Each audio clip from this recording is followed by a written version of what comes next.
Trabajo en la estación desde hace 8 años.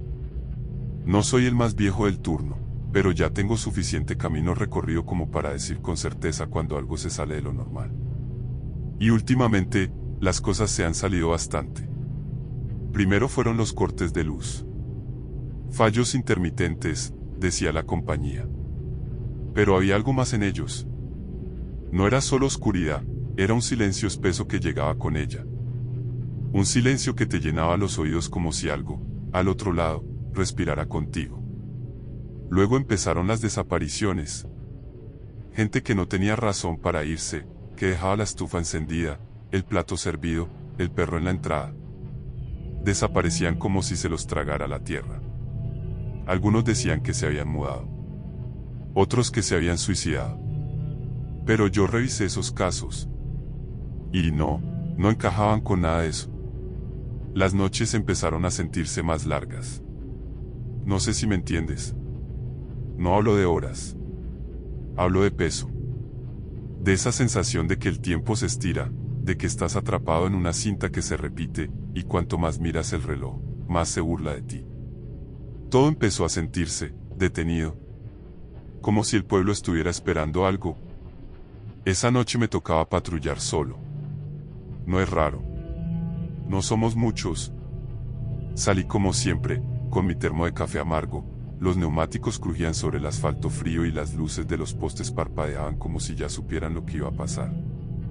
Manejaba sin prisa, dejando que el coche se deslizara por la avenida central, cuando llegó la llamada por radio. La voz sonaba entrecortada, saturada por interferencias, como si hablara desde otro sitio, más allá del alcance de nuestras frecuencias. Pero el mensaje quedó claro: fuego en la estación de servicio, salida norte del pueblo. Apreté el volante con más fuerza de la que quise admitir. Algo en ese mensaje me dejó la piel helada. Ni siquiera recuerdo haber respondido. Simplemente giré el volante, aceleré y me adentré en la negrura de la carretera. El cielo estaba despejado, pero una columna densa de humo ya se alzaba como un dedo acusador sobre el pueblo, iluminada desde abajo por un resplandor anaranjado. El aire se volvió más espeso, cargado de un olor a plástico quemado y algo más, algo dulzón, putrefacto, que me revolvió el estómago. Al llegar, lo primero que vi fue el fuego. No como suele verse, como un accidente o una explosión fortuita. No. Este fuego danzaba. Había una especie de ritmo en él, como si obedeciera una voluntad. Las llamas se enroscaban en los surtidores, se elevaban con furia hacia el cielo, pero no se propagaban. Era como si supieran exactamente qué quemar y qué no. No había señales de explosión, los tanques seguían intactos. Era un incendio, sí, pero también era un espectáculo, o peor, un ritual. No había nadie alrededor. Ni gritos, ni alarmas. Solo el crujido de las llamas y el chisporroteo de la carne caliente de los autos consumiéndose. Salí del patrullero y me acerqué con precaución, alertando por radio a los bomberos. Pero no fue eso lo que me congeló. Fue la imagen en la pantalla de la cámara de seguridad, aún operativa desde la cabina destruida. La pantalla mostraba un único fragmento de video, repetido en bucle. Una figura femenina, alta, delgada, encapuchada. Caminaba entre los surtidores con una calma imposible, como si no sintiera el calor ni el miedo. Se detenía frente a uno de ellos, levantaba la mano lentamente, chasqueaba los dedos, y el fuego nacía. No brotaba del suelo. Nacía, como si hubiera sido llamado desde otro lugar. Volví a ver la grabación. Una y otra vez. El mismo gesto. El mismo fuego. Una coreografía perfecta. Giré sobre mis talones y la vi. Al otro lado del terreno, parada justo al borde de la carretera. La capucha cubría su rostro, pero su presencia era una piedra en el pecho. Me miraba. Lo sabía. Lo sentía. No necesitaba ojos para notarlo. Algo dentro de mí, algo primitivo, me gritó que no la siguiera. Pero lo hice. Empecé a correr. Ella giró sin apuro y empezó a alejarse por la carretera. Lo extraño fue que no parecía moverse rápido, pero cada paso la alejaba el doble de lo que debía. Como si deslizara sobre el asfalto. Saqué la linterna, apunté, encendí la luz, y por un segundo creí verla girar el rostro. No vi su cara. Vi algo. Una sombra sin forma definida, un hueco que parecía succionar la luz misma. Y entonces corrió. No como un ser humano. Como un animal. Como un pensamiento veloz escapando antes de que lo atrapes. Subí al coche y la perseguí con las luces altas, pero no había huellas, ni silueta, ni sombra. Solo el eco de mis ruedas contra el suelo y ese fuego danzando a mis espaldas. La carretera estaba vacía. No recuerdo haber encendido la sirena, pero el sonido aullaba como un animal herido mientras el coche se precipitaba por la carretera del norte, más rápido de lo que jamás me permitía. Las luces giratorias pintaban las fachadas con breves pinceladas de rojo y azul, y los árboles al margen del camino se retorcían como si intentaran huir de su propia sombra. El aire era denso, casi sólido, y el volante temblaba bajo mis manos como si el vehículo mismo quisiera detenerse, como si supiera que lo que estaba persiguiendo no debía ser alcanzado. Al principio creí que la vería de nuevo en la recta. Esperaba su silueta en la distancia, iluminada por los faros, quizá corriendo, quizá flotando, no lo sé. Pero no había nada. Ni rastro. Solo una oscuridad más negra que la habitual, como si el camino adelante se tragara la luz y se riera de mi intención de atravesarla. Sin embargo, seguí adelante. Algo en mi interior, algo que ya no era del todo mío, no me permitió frenar. La radio chispeó un momento, como si alguien, en alguna parte, intentara advertirme algo. Una voz que no se distinguía bien, arrastrada por un siseo constante, murmuró una cadena de palabras sin sentido, algo sobre raíces, sobre pieles sin sangre, sobre ojos que no deben mirar. Intenté responder, pero solo recibí un crujido, como si al otro lado solo hubiese dientes masticando estática. Las luces empezaron a fallar. No del coche, las del pueblo. Cada cuadra que pasaba dejaba atrás más oscuridad. Los postes se apagaban uno a uno, y en una esquina, recuerdo haber visto como uno simplemente se doblaba hacia adelante, como si algo invisible lo hubiese abrazado y luego dejado caer como una rama podrida. El asfalto ya no era plano, se ondulaba, como si la tierra respirara con pavor. Mis neumáticos rebotaban, perdían adherencia, y la dirección se volvía inútil por momentos. El pueblo no estaba dormido. Estaba enfermo. Podrido desde las raíces. Entonces la vi. Por un segundo apenas. En el callejón entre la ferretería vieja y el almacén de los Fernández. Una sombra de tela y hueso, girando apenas el rostro hacia mí. No había expresión, ni rostro siquiera. Solo una insinuación de ojos donde no deberían estar. Frené en seco, bajé, y corrí con la linterna encendida. Las luces de la patrulla se apagaron por completo en cuanto cerré la puerta, como si les hubieran arrancado el alma. Me adentré por los callejones. El aire olía a óxido y tierra húmeda, y cada paso parecía resonar demasiado fuerte en un mundo que ya no tenía sonido.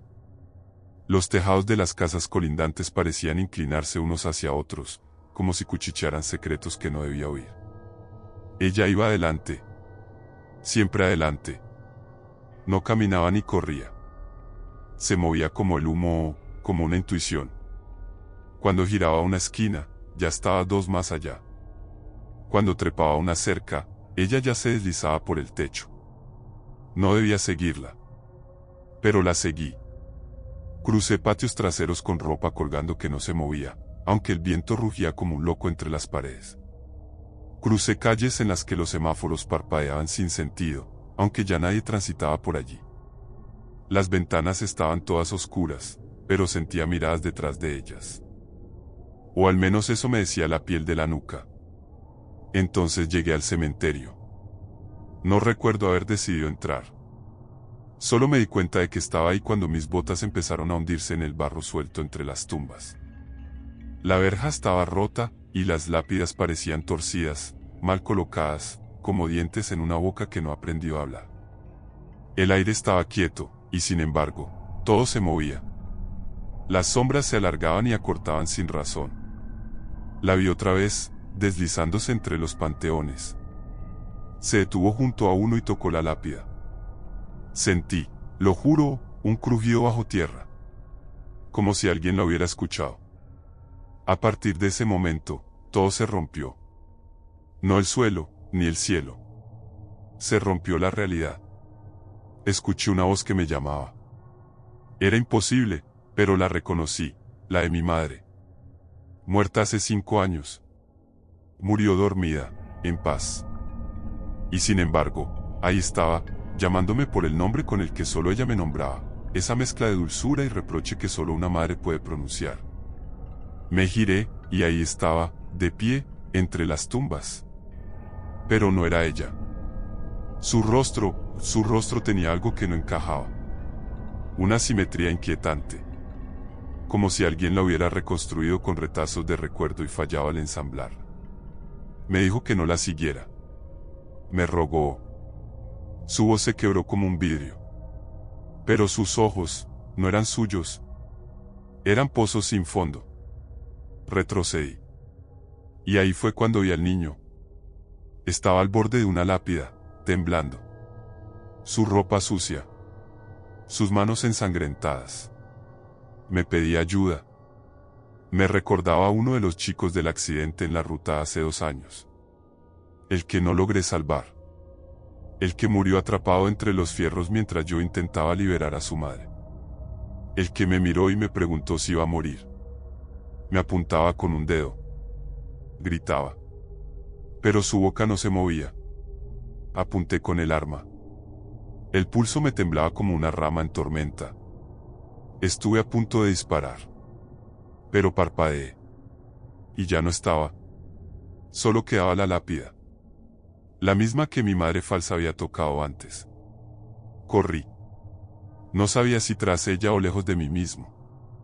El pueblo estaba lleno de señales. Marcas en las paredes. Símbolos con formas espirales, ojos abiertos con lenguas que colgaban hacia abajo, cruces invertidas trazadas con ceniza. En cada esquina, en cada puerta, en cada basurero. Esta cosa no apareció esta noche. Llevaba semanas preparándose. O meses. Tal vez años. Y nadie lo vio. O nadie quiso verlo. La encontré, al fin, en el viejo almacén junto a la estación de trenes, ese que lleva cerrado desde que el último tren partió hace más de una década. La puerta estaba abierta de par en par, pero dentro no había luz. Solo una oscuridad que se sentía viva. Entré. El interior olía a cuero viejo y sangre seca. Las paredes estaban cubiertas de símbolos, y en el centro, una figura encapuchada me esperaba. La linterna parpadeó. A punto estuvo de apagarse, pero aguantó. Apunté con ella y vi su rostro. No era un rostro, realmente. Era una máscara de hueso, con grietas que parecían moverse por sí solas. Y luego, sin abrir la boca, sin articular palabra, dijo mi nombre completo. Con el segundo, el que ni siquiera uso. Sentí que el tiempo se plegaba sobre sí mismo, que el mundo respiraba en mi nuca, que algo, en algún rincón de mi mente, se abría con violencia, como una herida vieja reabierta a mordidas. Quise hablar, exigirle que me dijera cómo lo sabía, cómo podía conocerme de esa forma, pero no hubo palabras en mi garganta. Solo un zumbido, como el de las moscas cuando se apelotonan sobre la carne muerta. Y luego, el silencio. Ella dio un paso atrás y desapareció en la oscuridad del almacén. No fue una huida. Fue una invitación. La seguí. No por valentía, sino por inercia. Algo me empujaba. Algo que no era del todo humano ni ajeno. Como si el pueblo entero, en su podredumbre espectral, me estuviera obligando a continuar. El camino terminó frente a un lugar que no debería estar allí. No había recorrido tanto. No había cruzado calles ni abandonado el sector. Y sin embargo, allí estaba, como si hubiese surgido de entre las sombras, el orfanato. Viejo. Destruido. Olvidado.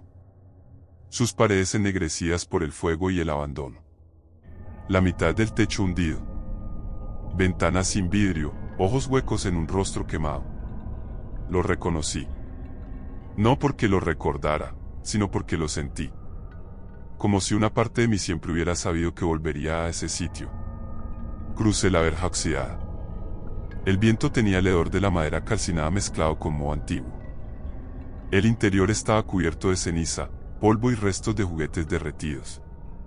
El silencio era tan denso que podía oír mi respiración como un grito. Avancé por un pasillo cubierto de marcas en las paredes, símbolos, nombres, fechas. Detrás de una puerta a medio caer, encontré la oficina de lo que había sido la dirección. Y ahí, como esperando por mí, una pila de archivos. Mis manos temblaban al tocarlos. Estaban húmedos, pero no por agua. Alguna sustancia pegajosa manchaba las carpetas, como si alguien las hubiese abierto recientemente. Los nombres eran conocidos. No por la memoria, sino por el remordimiento. Uno en particular estaba subrayado, escrito con tinta roja, Dalia C. Mendoza. Fecha de nacimiento, 1989. Ingresada en el orfanato en el 96, después de que sus padres murieran en un incendio en la zona industrial. Un recuerdo vino como una ola de agua helada, el operativo. Yo estuve ahí. Teníamos informes de tráfico de drogas desde una red que usaba menores huérfanos como señuelo. Nos dijeron que debíamos entrar sin preguntas, que había peligro inminente. Entramos con todo. Gritos. Disparos. Confusión. Y fuego. Mucho fuego. Alguien, nunca se supo quién, lanzó una molotov antes de tiempo. O tal vez fue una trampa. Nunca quedó claro. Murieron muchos. Demasiados. Y entre el humo y el caos, recuerdo haber visto una niña mirarme. No gritaba. Solo me miraba. Sus ojos eran como brasas húmedas. Yo la vi. Y no hice nada. Me desplomé sobre el suelo. Todo se volvió borroso. Los sonidos regresaron como a través de un túnel. Pasos. Su respiración. La bruja estaba allí, al fondo del salón, donde el fuego había consumido los cimientos, y lo que quedaba era un agujero ennegrecido que olía a muerte antigua. Me habló. No con palabras, sino con la voz del lugar mismo. Con la voz de los muertos. Me dijo que no había venido solo por venganza. Que su cuerpo era la chispa, pero el odio era el combustible. Que no quería matar solo a los responsables. Quería purificar. Quería que el pueblo ardiera como ella ardió. Que cada ladrillo se derritiera. Que cada árbol se carbonizara. Que cada niño respirara humo. Que el mundo oliera carne asada y culpa. Quise disparar. Le apunté al pecho, al rostro, al centro de la oscuridad que parecía ondear como una tela viva. Apreté el gatillo. 1, 2, 3 veces. Pero el sonido fue distinto. No el estallido secó el disparo, sino un crujido. El metal del cañón se derretía. Las balas caían al suelo como gotas de plomo. El arma se deformó en mi mano como si fuera de cera caliente. La solté, y mis dedos estaban rojos, llenos de ampollas. Ella se acercó. El fuego brotaba de su espalda como alas de humo incandescente. No caminaba. Flotaba. Cada paso derretía el suelo. El aire alrededor de ella chispeaba. El techo comenzó a crujir. Las paredes temblaban. El orfanato respiraba. Se estremecía. Vi entonces algo en el rincón, el bidón de gasolina oxidado, olvidado. Un encendedor. Un último acto. Una ironía. El fuego que la creó, ahora podría acabarla.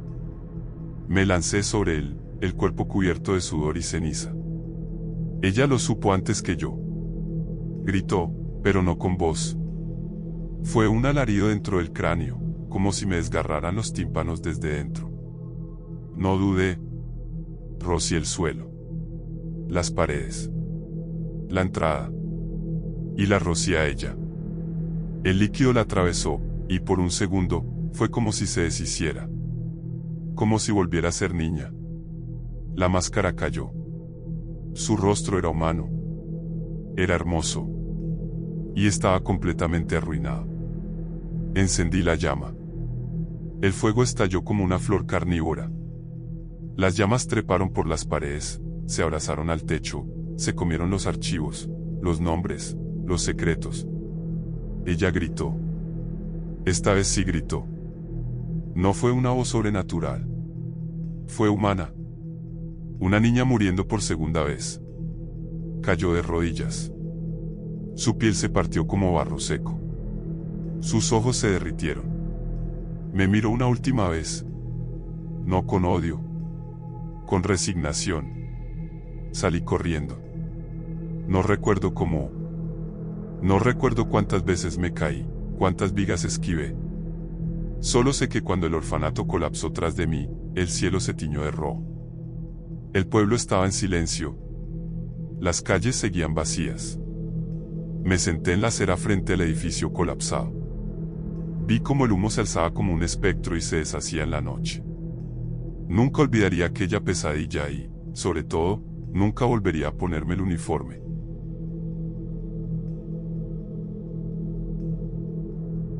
Gracias por escuchar hasta el final. Si te gustó la historia, te invito a suscribirte y dejar tu like. Nos vemos en el próximo relato de los juegos siniestros de Charlie.